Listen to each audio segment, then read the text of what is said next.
welcome to the MIA podcast with Will Lopez. I'm really excited, really excited about this week's guest, the very sexy, very handsome, very talented artiste, come by way of Hell's Angels, come by way of... That's the wrong club, bro. That's the wrong club? That's definitely the wrong club. Definitely the wrong club. Mario Silvestri. How you doing, buddy? What's going on, boss? How are you? Man, it's so fucking great to see you, bro. Likewise, seriously, man. You look great. Look amazing. Likewise, man. I got to tell you, I'm very impressed with the setup you have here. We're getting there. We're getting I was there. saying earlier, I feel like I'm about to go on Rogan or something like that. Yeah, brought to you by we call it the black room, the caja negra. The caja negra. Yeah. What does that mean? Black box in Spanish. The black box. Okay. Right. Okay. We still got a little black box over here we got to fix. We got some things we got to take care of, but we're off and running. So Cool. I'm pretty excited about it. Cool. So, all right, full disclosure. I always start the show off with full disclosure. Mario and I have been brothers for a really long time. Honestly, the idea that Bay Club exists and it's doing what it's doing is really, dude, an offshoot of you, because the first comedy show, Come on. dude, I'm serious. A lot of people don't realize this. A lot of people don't know this. But what was that thing called in Wynwood that they would do? I don't even know if when they would do Artwalk. We used to do the Artwalk comedy show. Mm-hmm. Alex Maurizio and I. Mm-hmm. And it started at your shop. Yeah. You are the owner of Junior and Hatter. Let's get that straight. The Zebra Building over in Wynwood. In Wynwood, yeah. And J&H Barbers. And you have another one, right? Where's that? J&H Barbers. That's there's a motorcycle-inspired cafe in Little River on 73rd and Northwest 2nd. And we have the garage in the back. It's called J&H Barbers. So real quick, so he would take the beauty salon and move all the stuff and put chairs out in front of it. Yeah. And we would have a fucking comedy show. We had a liquor sponsor. It was open bar. It was dope. That was kind of like a highlight of my Junior and Hatter career. It was dope. It was a lot of fun. Yeah, absolutely. Yeah. So you are how long has Junior and Hatter been open? We opened 10, 11, 12. So we opened October 11th of 2012. So we just celebrated 8 years. Wow, nice. Yeah, it's been obviously this year's been a fucking We're gonna get through all ridiculous, that, yeah. but it's been a ride. It's been quite a ride. Yeah. Dude, and you came from Jersey, right? Came from New Jersey. I moved here from Manhattan, but I grew up in Jersey. Sometimes I try to keep Jersey out of my resume, but yeah, I moved here from Manhattan. Why, man? No, look, it's come on, Bruce, baby. I'm proud of that shit, man. Guys, I always say, "Where you from?" New York, and then the funny thing is, like, where? And I say Cliffside Park. That's Jersey, asshole. It's Jersey. Yeah. But I don't care, man. Well, look, I think one of the reasons why Jersey gets a bad rap because this is something I've noticed when I flew. Last time I actually flew to New York, I flew into Newark, New Jersey, and once you're west of Newark, New Jersey is fucking beautiful. It really is a beautiful state. But the drive, so people go to New York, sometimes they just save money. They land in Newark, but the drive from Newark to Manhattan is fucking trash. It's horrific. It's so horrific. Yeah. It's smokestacks and it's gray. You're catching cancer as you're driving in your car. Exactly. Yeah, you could see like the plume of like. Yeah. I don't even know what color it is, dude. It's like it's a weird ass color. That's just a haze. Green, gray. It's bizarre. Yeah. But I think a lot of people that's all they know of Jersey is like if they've never actually who the fuck's gonna go vacation in New Jersey unless you're going maybe down the shore, but like that's all they see. So but if you get past New York and keep heading north, there's some fuck yeah. Where did you grow up? A town called Wayne, which was about 25 minutes west of. Wayne's significant to me because Wayne is the town you would pass on your way to Action Park. Oh yeah, for sure, for sure, totally. You had to go west. You'd hit Wayne. You knew you were on your way. Yeah. Well, because a lot of like Route 80 goes through Wayne, Route 46 goes through Wayne. A lot of highways go through Wayne. So, did you ever go to Action Park? I actually haven't. You've never been to Action Park? I've never, dude. My parents are Italian immigrants. They never did anything nice for me. They never brought me to Action Park. Dude, all right, so you know about it though, right? I do. I know that is there a documentary coming out about it? No, it came out already. Dude, Action Park was before there were lawsuits, before like anybody gave a shit about whether you could get hurt or not. You basically were there were no rules. Right. So there were these rides, dude, you'd get every ride was a death trap. Every ride was a death trap. Right. People died. They had like... Did they really? Oh, yeah, all the time. They had a wave pool that was basically like 20-foot waves would just fly through the water. And like 3 people would drown a season. And they didn't give a fuck. It didn't matter. Yeah. And then they had this one like slide ride. You'd be on this little plastic thing. And you would like reach down, but if you fell off it, it was cement. So you'd be sliding off the cement. You'd get fucking scrapes. So you've been? Oh, a million times, dude. Jesus, you kidding me? I have body scars all over. I gotta tell you though, I think Action Park, I think may have closed before I kind of hit like my proper adolescence. Yeah, there's the documentary. Yeah, absolutely. When did it close? I don't know when it closed, dude, but I don't know. Well, I'm not that much older than you, but so at this time, when did you get here? When did you get to Miami? I moved to Miami in 2007. Okay. So I've been here now for a minute, yeah. Right, there was the ride. Whatever, it's gone. But that right there, that. Yeah. So you would fall off that, bro. That looks fucking gnarly. It's fucking ridiculous. Yeah. Very cool. So what made you decide to come to Miami? So I was. What's your history? Go. So look, I grew up in Jersey. I actually went to beauty school, the year I graduated high school, and I was literally sitting at my graduation. Like high school for me was it was a social experiment. There was nothing fucking academic about it at all. I was a CD student. Didn't give a fuck. Not because I couldn't do the work. I just didn't want to. But I was literally sitting at my graduation with three of my buddies, and I got scared for the first time. I was like, "Yo, like what the fuck? Like all my friends were going to college and shit. Like, what the fuck am I gonna do with my life?" So I kind of picked a trait. I have a cousin that owned a hair salon in Jersey. I have my brother's best friend he's a really successful salon owner in Jersey. So I'm surrounded by women all day. Like why not? Well, fucking let me try it. So I signed up for beauty school, and not to get morbid about it, but the morning, so I took September 11th off. I graduated 2001. Oh, wow. I took off the morning of 9/11 to go into the city and get a job in the city. Oh, wow. So this is fucking crazy. So that morning, I'm on the bus. You ever take like the bus into Manhattan? Of course. Obviously, Yeah. There's that big loop around that brings you into the Lincoln Tunnel. Sure. So there's traffic, and fucking oh shit, and we all just saw like a red thing, and fucking then like. Good 5 seconds later, heard the explosion. So we're like, "What the fuck?" We all get out of the bus and like everybody's getting out of their cars. Like, what the fuck's going on? And we actually see the second plane hit. It was fucking crazy. Yeah, it was really surreal. But like the reason I'm bringing it up, like I was on my way into the city. Like I was like all like excited, like starting like my adult my adult life. Like I was looking out the window, like fucking like straight up like it was like a movie. Like right. And then all of a sudden and then like before I even get into the city, in New York is like, was fuck fucking you. not exactly exactly. So it was for me, I was kind of like, yo, what the fuck, like. It fucked me up a little bit, Like I would think so. Yeah. I mean, everybody's got their own incredible, ridiculous story, and that's one. That's right there. Yeah. So that for me, I was kind of like, all right, all right, this is a little fucked up. I ended up staying in New York. I got a job and everything, and I knew I wanted to get talk more about that day. So you're in the city now. Yeah. Now the building's you're stuck in the city. How'd you get out? I never got into the city. You never got into the city. No. It stopped you. It stopped. There was no point. I mean, the fucking right. So you got off the bus. No, I actually stayed there for like most of the day. Right. And I actually once the towers collapsed, I was there, watched the whole thing unfold, and that was it. And then I jumped in a cab and I went back later on that day. That's insane, dude. And that was it. Yeah, that was basically it. It was fucking crazy though. I mean, it was an experience for sure.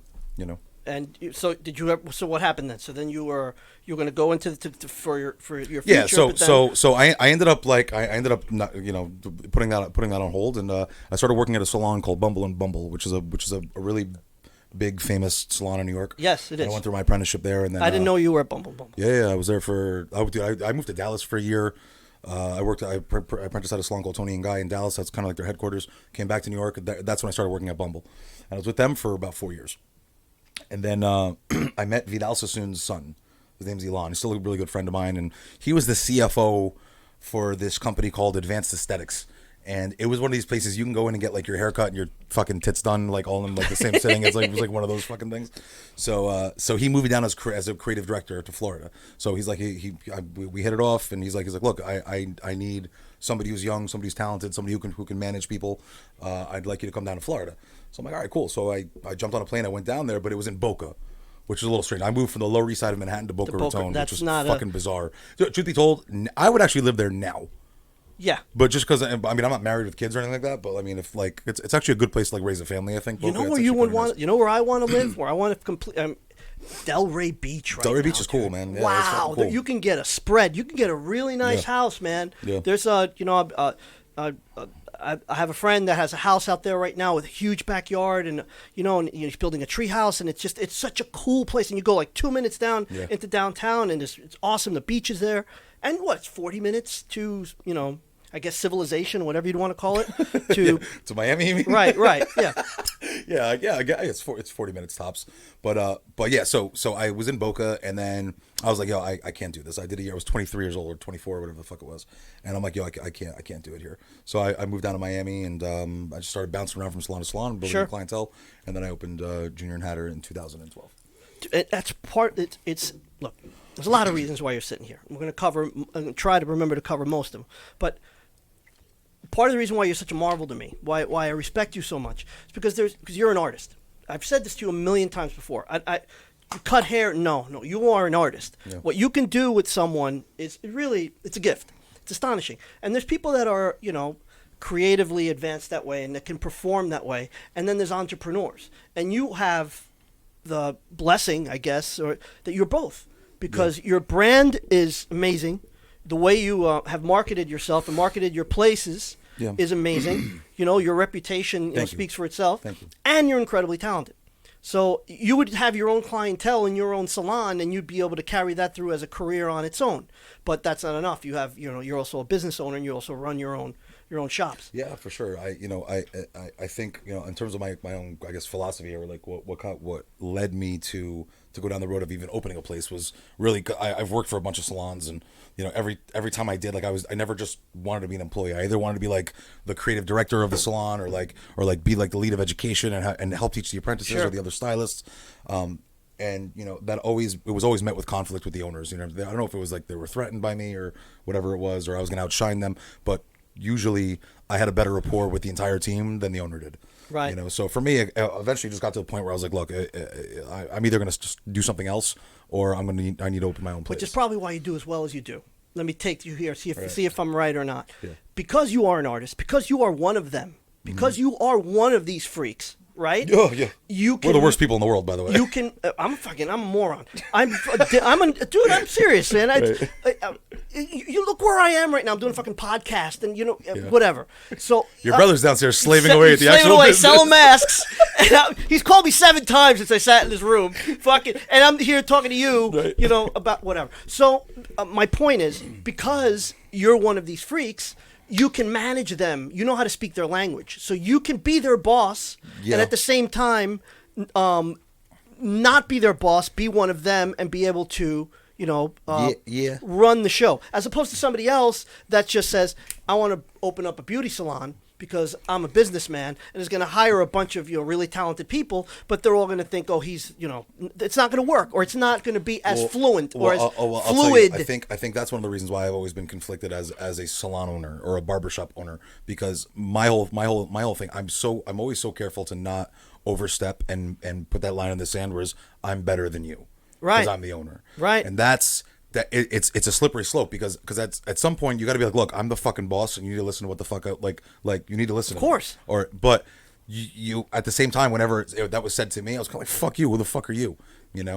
So it's kind of weird. So there are moments where it's kind of like when like with my team, they can come up to me whenever they're having a problem or an issue. I'm there for them. But like at the end of the day, if you saw how I actually work, and you're like one of those type of bosses, you'd be like, this person's a horrible business owner.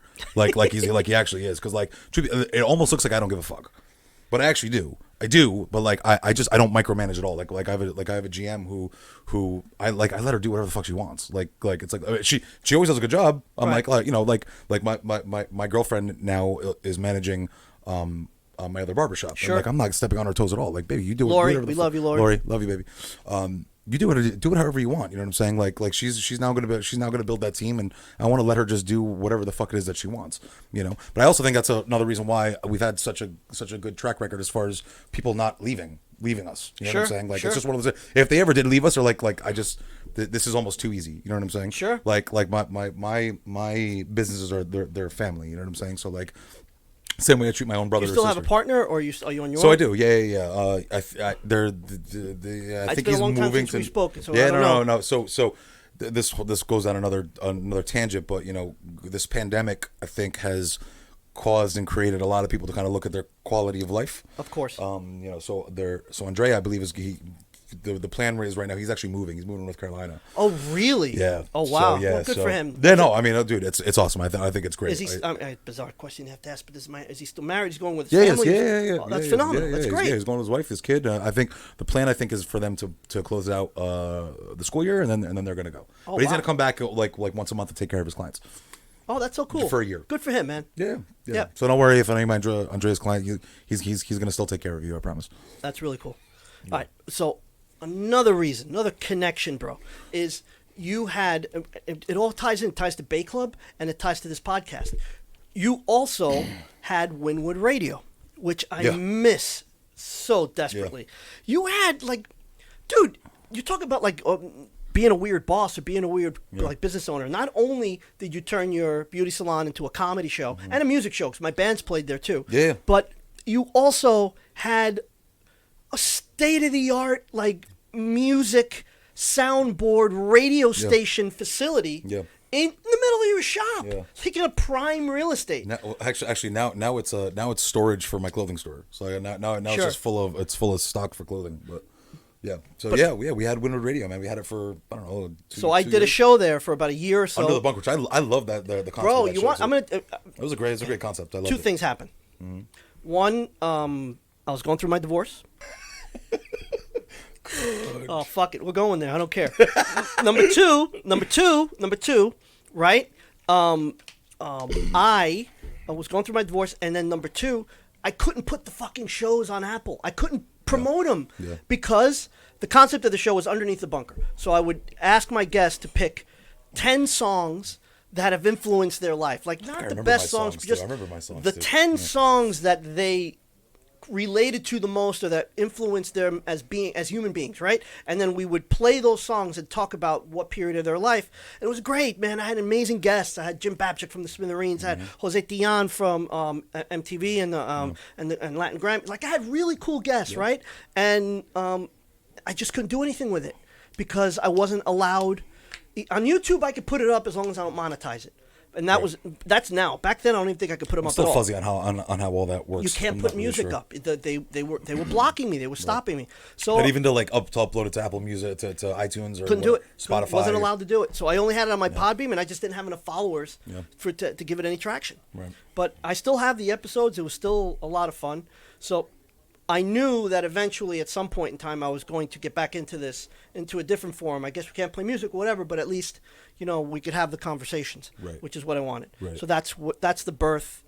COVID has birthed a lot of things for me in the last year, and this is one of them here. Yeah. Yeah. I mean, I was going to do something positive cool, out of this fucking year, yeah. and it was going to be. Well, you were when you had the show on my station, it was good, man. You're kind of your gift of gab is high level. So thanks. Appreciate you're that. Good. I mean, you're I got nothing to say. You're kind of directing this whole thing right now, so that's good. No, dude, we don't. This, I mean, dude, look, what's the point of this podcast if you're not going to open up your heart and talk about shit? That's so true. it is what it is. I mean, I'm an open book. So if anybody wants to come at me. I don't really care. But the truth is the truth, and well, aside from that, you are my brother. I would never fucking go down that road. I would never be able to live with myself. Yeah. So then, all right, hold on. So then you opened up another shop that Lori is now managing. Yeah. What's the birth of that? So Imperial Moto, my buddy Matt McKenna, he owns it. He opened up a kind of like a spin-off of a company called Deus. They started out in Venice, California, where it's a coffee shop, but there's a lot of motorcycle stuff. There's a garage in the back where they tune up bikes and all that stuff, and it's right up my alley because I've become the big fat biker that I am today. So that's opened maybe like 4 or 5 years ago. And they had a garage in the back. It's really cool. If you walk into the shop, there's a big long coffee bar. There's like really really comfortable seating. A lot of merch to buy that's Imperial branded. And then there's this clear glass garage door, and they were tuning up bikes in the back. And for whatever reason, motorcycle building, it's a great hobby, but it's not really much of a business. So they scrapped that, and he asked me if I wanted to do a barbershop there, and I was like, "Fuck yeah, actually, yeah, that'd be really cool." So now you walk in, there's a really cool coffee shop, and then we're there cutting hair in the back, which is kind of cool. But it's a barbershop, it's not a salon. It's guys only. My old lady, she's a barber, so She's back here doing shaves and haircuts and all that stuff. So it's pretty cool. That's awesome, dude. Yeah. That's really cool. Yeah. And that place has been open for how long? So we had J&H Barbers now for about 2 years. 2 years? Yeah, 2 years. Yeah, and that's going really well. It's going really well. I mean, look, I right now, we're if you could say that you're doing better than just surviving, I think you're doing fucking amazing right now, especially in any kind of service industry or restaurants or anything that has to do with like person-to-person contact. If you're doing even a little bit better than surviving, you're fucking killing it right now. I'm in a weird place right now, man. I'm not gonna lie to you. Because I feel like I was on a plane that crashed, and I walked out without a scratch. That's what I feel like. Yeah, I've had an incredible year, and it's just and I've done the right thing. With the whole mask thing is fucking killed it with. I mean, but look, this happens to be this happens to be what you do. You sell masks. Right. No, so right. I mean, it's no look. if you weren't in this business, I know people that have nothing to do with that. I know people that are like once they saw this happening, they're like kind of like I'm gonna start fucking selling masks. They start making masks and they're kind of capitalizing on the pandemic. You know what I'm saying? Right. Which I salute. Good for you too. I mean, make your fucking paper, Papa. Dude, what was weird too because it was January, right, of this year. Sorry, Jesus Christ, was this year, and I want the. All right, so January, I get a call. And phone rings. It's like, we need mask. Send me mask. I was like, what? It's like, I want mask. Send me mask. It's like, where are you located? In Taiwan. It's like, okay. So I do, my UPS girl, whatever. It's like, to send you a box of masks, and it costs like $220. I don't care. Send me mask. Like, okay. So I processed the order. 10 minutes later, I get another call. You sell my friend mask. Send me mask. I was like, what? Also from Taiwan. Yeah, from Asia, all different parts of Asia. So, and all these masks come from Asia. Right. So you gotta send them back. So I called my brother, and we didn't hoard, we didn't do anything. I kept everything by the book. I called my brother. I said, call every single one of our vendors. Call anybody that you know. Every single person every company that we do business with sells masks. Is just buy every. Was there even conversation about this coronavirus thing yet? Coronavirus was in the background, but we had SARS 14 years ago, and the same thing happened with SARS. It was 14 years ago. 12, 14. It was a long time ago. Shit. And we had when SARS happened, we had a little run. So I said, all right. So dude, it hasn't stopped. It didn't stop. Yeah, sure. I mean, it's an ongoing fucking predicament. Right. How did you made it through okay? Did you do the PPP loan? Yeah, we did. So it's funny because we closed the middle of March. So I got to tell you, the first I was at the last Heat game. Wow. I was courtside at the last Heat game, and there's like a minute 30 left, and everyone's looking at their phones, and I'm like, the fuck's going on? And they're like, yo, they just canceled the season. And my first thought was like, fuck, I gotta close my salon down now. Like that's the first thing I thought. Of course, it's what I'm like, but like, and just to see everybody walk out of the arena like just kind of like zombies, like, yo, what the fuck is going? Like it hit anybody that was at that game. I think it like this whole thing got real for them that moment. Right. That's like, yo, this is like a fucking thing, So we made the decision. Me and my business partner made the decision to close the 2 days after that. Sure. And then we didn't reopen until June 1st. We could have reopened in the middle of May, but we actually applied for our PPP loan. We got it. And, financially I was fine. I wasn't really worried about it, but like I was more worried about my team. You know what I'm saying? Like making sure because signing up for fucking unemployment was a disaster. And no, it was a nightmare. Yeah, it was a nightmare. So once we got our PPP money, I'm like, all right, we're good. Like this will hold us off. In fact, we stayed closed another 2 weeks. We're like, all right, did you get a disaster relief loan too? No, we just did PPP. That's it. Right. We applied for it first. We applied for the disaster relief loan first. We never got it. But we got the PPP loan came in pretty quick. Right. So we were good. I was like, oh, it's a fucking paid vacation. I woke up every day. I asked my old lady, I'm like, yo, where do you want to go? We jumped on the bike. I rode all around Florida. It was actually pretty cool. Right. But I think that goes back to what I was saying earlier about how it's like if you got kids and shit, like you're home, like you're spending more time with your kids. Like people are starting to like reconfigure, like, okay, what's really important to me? 100%. So, a lot of that happened with me. A lot of that. And we didn't stop. Oh. So we were considered essential because we were selling to hospitals and to like the first clients that we got were hospitals because they didn't. Dude, Alex Bertzio, who's doctor, another brother, the guy who used to, he does the Bay Club show with me. He does Cooking with Al Tuesdays at 8. So he is Take a sip. He does. He's head of critical care over at Palmetto Hospital. Dude, they ran out of masks. Worst hospital in America, by the way. They ran out of masks, dude. Dude, so he would call me weekly, and desperate, You know, and his mom would call me, Will, you gotta help Alex out. So I would drive to Palmetto, right, with a box of masks and like stay and like I was busting Alex's balls. That's not. It's actually a very good hospital. I was just busting Alex's balls. it's a horrible hospital. And I would like, and you'd be the first to tell me. And I would like basketball shoot them to him, and he would and you know, there was no mask, so things were just really, really, really insane for a long period of time. Yeah. And it just there was just ebbs and flows for this year. It's just it just every day has bled into the next, and it hasn't. Yeah. It hasn't stopped. It hasn't stopped. Yeah, but look, we got once we got, like I said, once we got our PPP money, I was like, oh, we're good.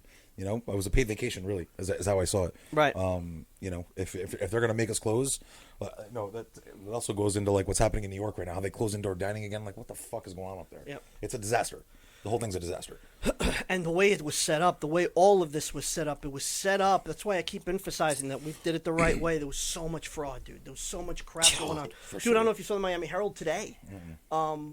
I don't care. One of the comics that we've worked with in the past, some allegedly, you know, did some crap with his, like took out a $200,000 PPP loan. Doesn't even like have the employees and just like, you know, and got caught. Yeah, but that's the thing. He's gonna have to pay that money back. I have no idea what's going on. But that's how it works, though, because you know, my loan was $220, but like that all went to payroll, to rent and utilities. If it doesn't go to that, then you owe them that money. Right. So I mean, there's no fucking point. Did you do your forgiveness application and all that shit? Where it's not so it's a loan until you apply for it to be a grant.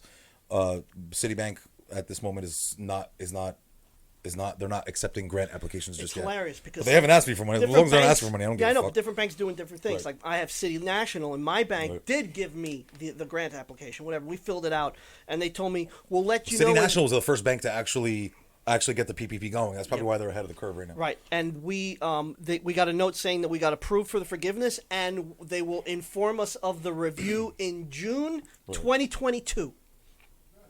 No shit. I swear to God. Dude, but that's look. Like at this point in time, like I'm not even really worried about it. No, if they ask me for $1, I'm gonna tell them to go fuck their mothers, and that's it. Right. You know.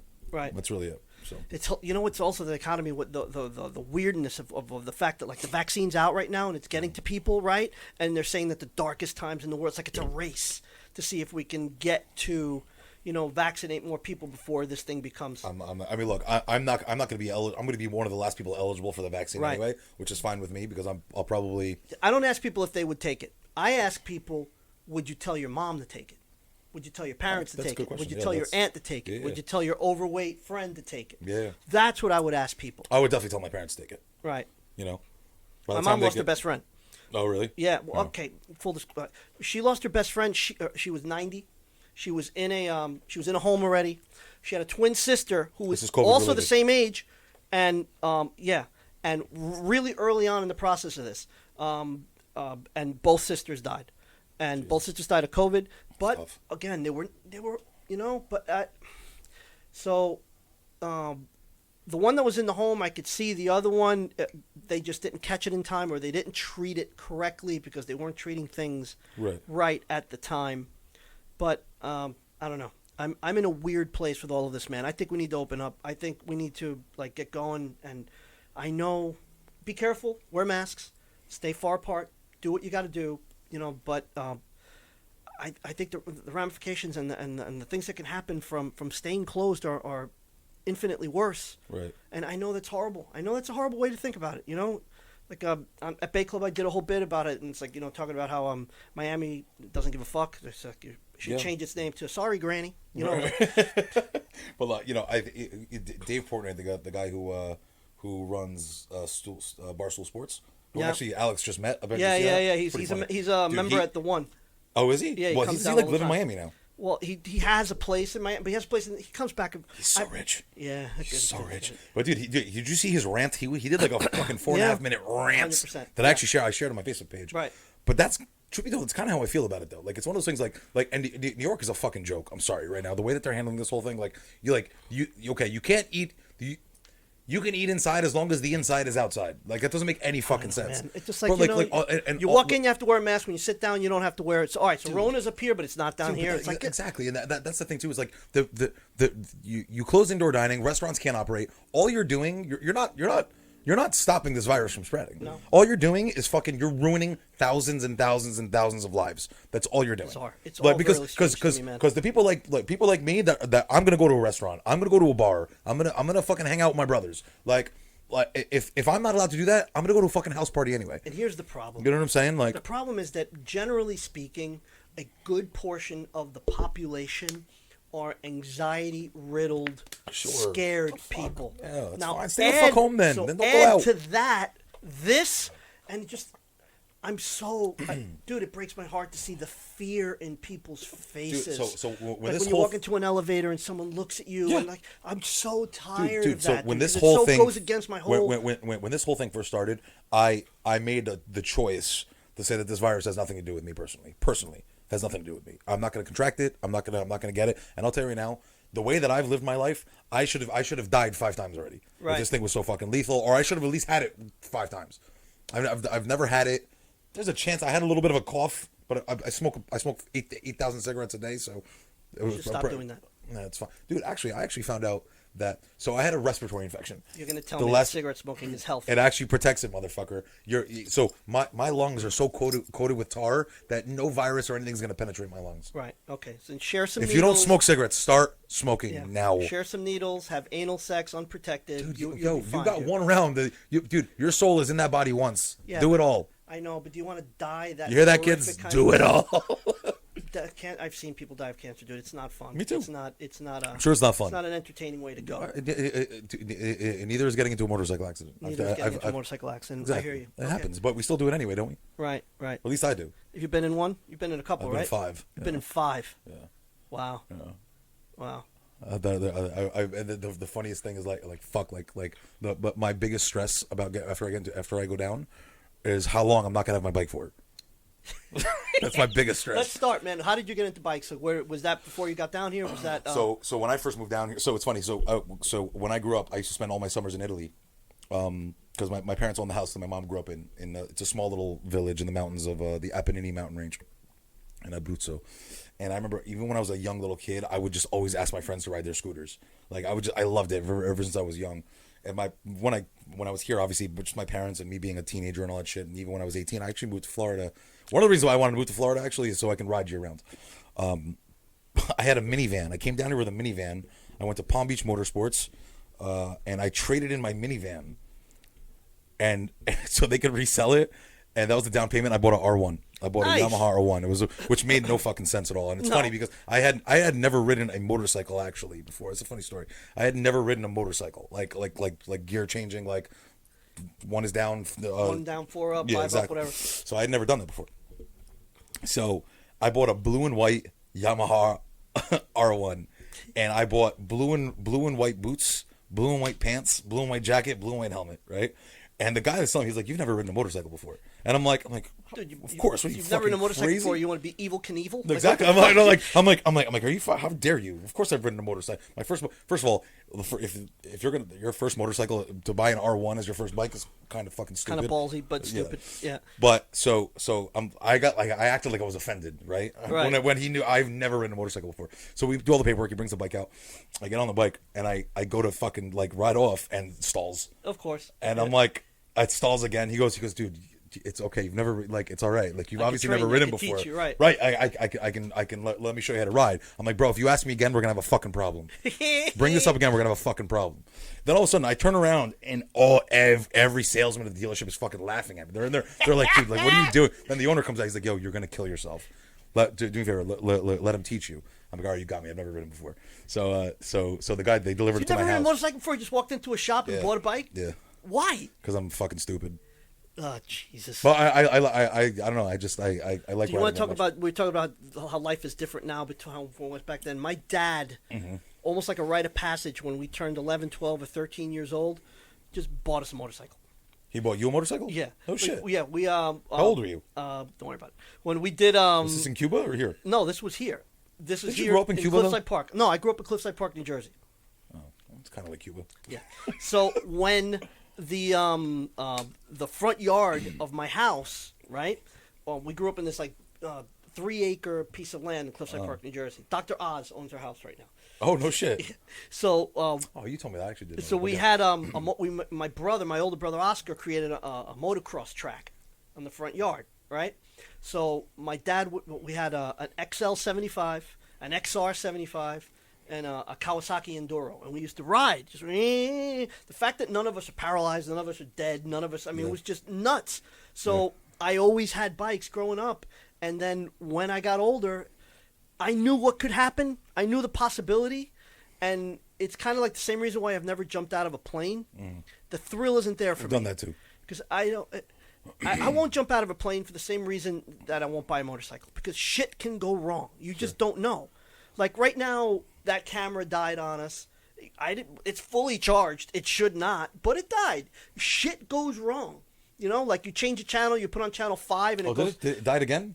But these two aren't. We're good. Oh. You change a channel to channel 10 and it goes to 7 for some fucking reason. But you hit 10, but it goes to 7. And these are the things that stress you out. No, bro, no. Let me finish. If that happens to you at 20,000 feet, you're fucked. Right. You know, if you go to channel 7 instead of channel 10 at 20,000 feet, you're fucked. Right. So that's why I've never been interested in the idea or the notion of. Well, look, it's funny because my dad used to always say, "Last thing, and then you're good." My dad used to always say to me, "It's not you. It's not what you do. It's what the asshole around you can do." For sure. But that's why you have to be like when you're riding, you have to be completely defensive. And every accident I've been in, it's something that I've learned. Like, okay, well, I could have done that better. Like I could have done that better, or I should have been more aware. Is that camera off too? Okay, I'm telling you right now, dude. Well, no, hold on, but so skydiving, for example. I'll tell you the thing that freaked me out about skydiving, because first of all, jumping out of the plane was fine. Like it wasn't an issue for me. It was it's when the chute opens, because like riding a motorcycle, I am in full control. You're not in control of what other people do, but you're in control of how you can react to it. You know what I'm saying? Now, if you're riding through, like even if the light's green, like I'm approaching a light and it's green.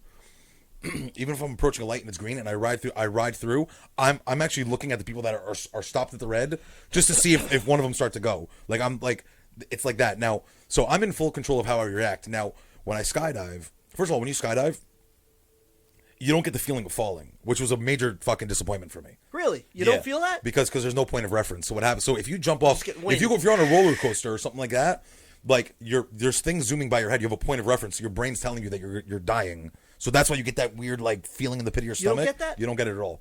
It's just really windy. You don't get the feeling of falling. Like I've bungee jumped, I've base jumped, like that kind of shit. Like if you jump off like a cliff, you're there. You can see things zooming by your head. But the thing that sucks about skydiving, because I always did it tandem. Once the chute opens, you don't have a parachute. You're attached to a guy with a parachute. Right. That's where it was kind of like fuck. Like that's the part that really fucking freaked me out. That's the part I got very young, and I'm terrified of heights. I'm not good with heights at all, at all. But like the fear of heights didn't kick in until it's completely silent. All you hear are birds, and you're looking down at your feet, and then just 15,000 feet of nothing, and you're hanging. You're attached to a guy. That's the shit that's not okay. Like that shit freaks me the fuck out. No, it doesn't turn me on, dude. I'm not. And you want to, and the other last thing about the motorcycle thing, I know me. There is no way I could look you in the eye and guarantee that I won't ride stoned or drunk. I won't. There's no way. So I look. There's no way I could promise you that won't happen. Well, I'm gonna not go down that road in case my family sees it, but you know, it happens. It happens. It's just of course one of those it things. happens. And, you know, so you're on the bike, you go to a restaurant, you're not gonna drink, you're not gonna eat, you know. Well, so, dude, I mean, drinking is one thing. Riding completely fucking blasted is another. Yeah. You know, and I've gone down that road. I've gone down that road a couple times, and it's not something I do anymore. But you know, I've paid the penalty for that too. Sure. Trust me. But you know, but aside from that, now it's not even so much about like being on a motorcycle. It's more about like you know, I have a brotherhood now of people that I ride about with, that, man. Like what's the name of this the motorcycle club? I'm in a club called the Iron Tribe. Something we started. We've been around for. We started as a riding club about 6 years ago, and now the last like year and a half, we decided to go MC. We decided to go motorcycle club. Which comes with a lot of fucking responsibilities, but you know, it's one of those things. You know, I've got a group of tight knit brothers that you know. How many bodies do you have? How many people have you? But no, we're not that far up the food chain just yet.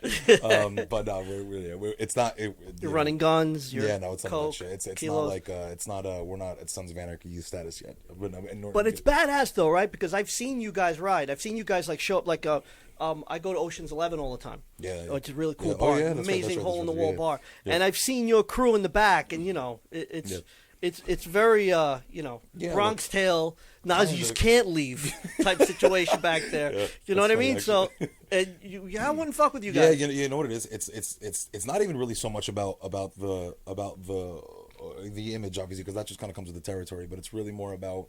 It's more like if I need something, like if I'm gonna pinch at 3 a.m., I'm on the phone and I gotta swarm my brothers there for me. Sure. You know? And it's not even about necessarily things that are physical. It's more about like I'm beefing with my old lady, or if I got fucking or any one of my guys are beefing with their old lady.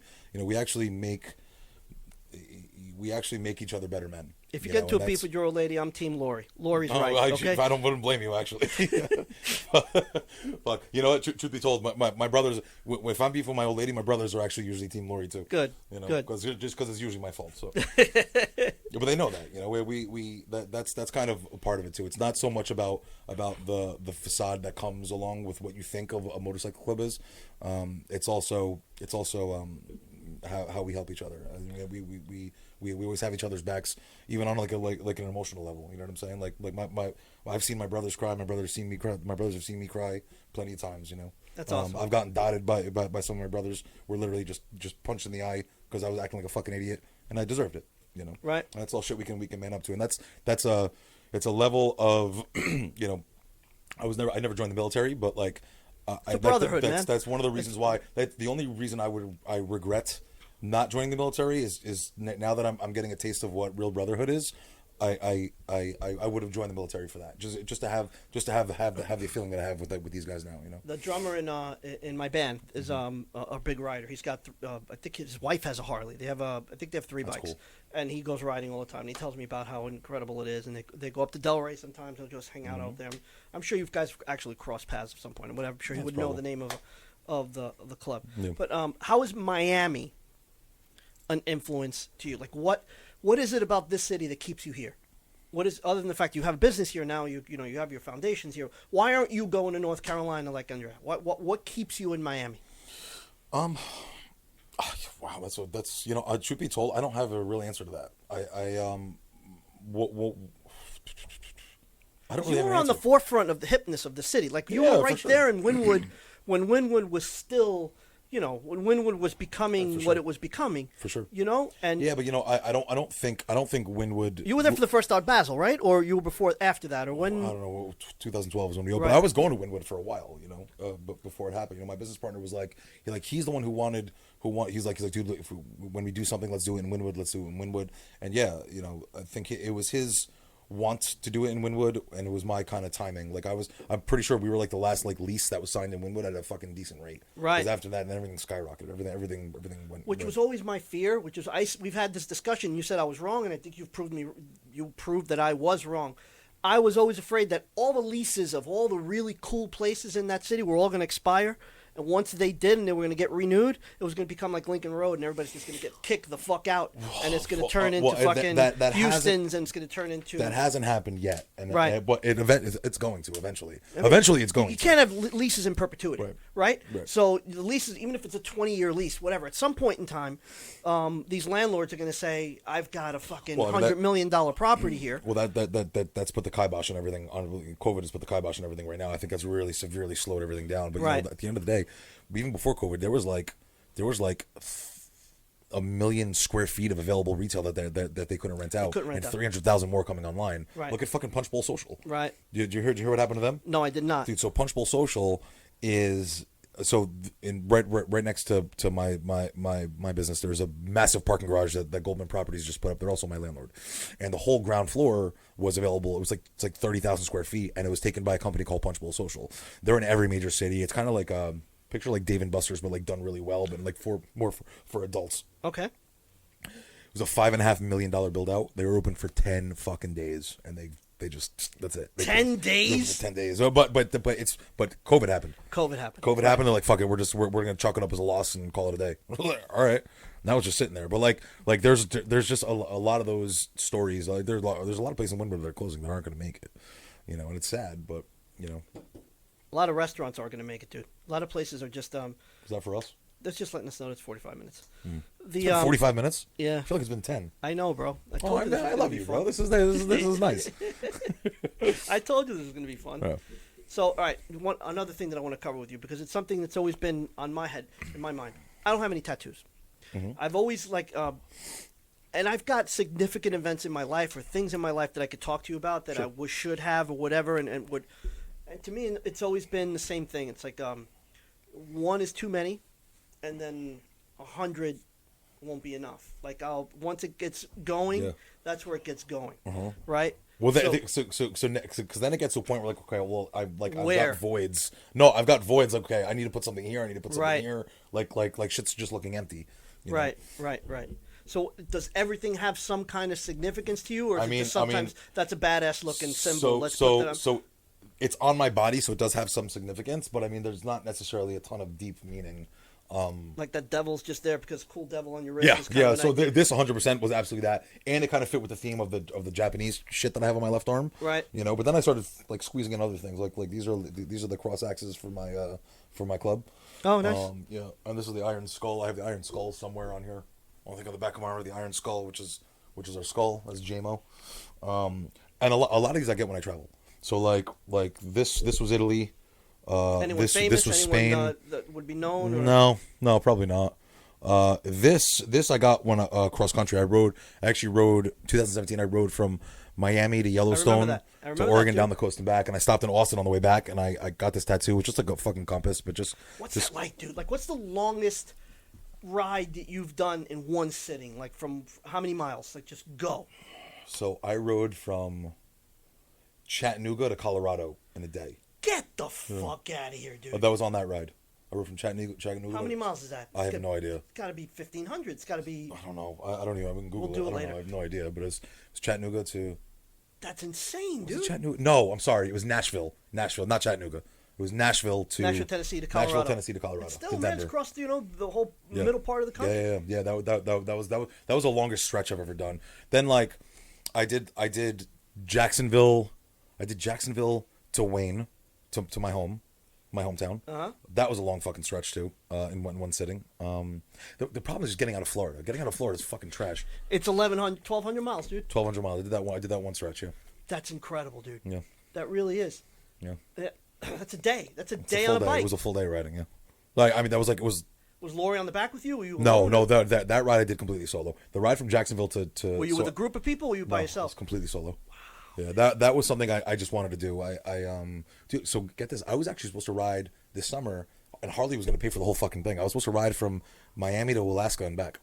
I was supposed to do it this summer, but COVID happened and it got canceled. Of course. But so what we're going to do is I put together a whole sponsorship deck, but because me and my old lady are barbers, we were going to stop at Sturgis Bike Week. We were going to stop at the museum in Milwaukee. And 12 dealerships and give haircuts and shaves to veterans. Wow. And Harley was going to pay for the whole fucking thing. Oh, that's awesome, dude. From here to Alaska. So maybe next year? Maybe you could just plan. Yeah, I mean, we'll see. We'll see what happens. Yeah, we'll see. So what's going on? Any new projects? Anything you want to talk about? Anything you want to promote? I just closed on another space, a live workspace that actually, truth be told, man, what I'd like to, because it's about 1,400 square feet, 20-foot high ceilings. It's like a really nice little venue. Nice. But I actually kind of want to.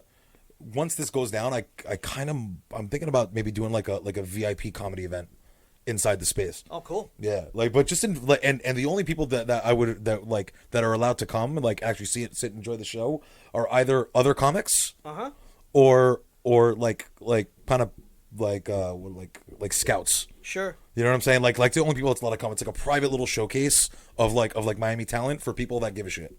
You know what I'm saying? Cool. Not people that just want to be entertained, but people that actually give a fuck about comedy and are some way tied into it. People in the cultural intelligentsia. Yeah, like somebody. Oh, you know what? I know a guy at NBC or whatever the fuck you guys talk about, whatever your aspirations are. Because I always love comedy. That's actually one of the reasons why we did the comedy show. My aspirations are to do more shit like this. Yeah, that's cool. It. That's all my aspirations. Yeah, I'm a musician. I do comedy because I do comedy, but it's more about just connecting with the artistic voice that's been inside me my whole life, and just doing more stuff like this. I love it. This has been amazing, bro. I love you. Love this. I love you. And I'm really happy to see you doing as well what you're doing. I'm glad you made it through. Yeah. Name, is that what that is? Yes. All right. It's a conversation for another time. All right. Well, anyway, thanks for tuning in. Hope you guys had as much fun as I did doing this. This is Will Lopez for the MIA podcast, signing off. Brought to you by our just signed on sponsor, Junior and Hatter Beauty Salon, located in Wynwood. 2 locations. What's the name of the other place? J&H Barbers. J&H Barbers. Okay, very good. That's it, man. I appreciate you. Thank you to Dean in the back. God bless you, brother. And signing off. We'll be back next week. Peace.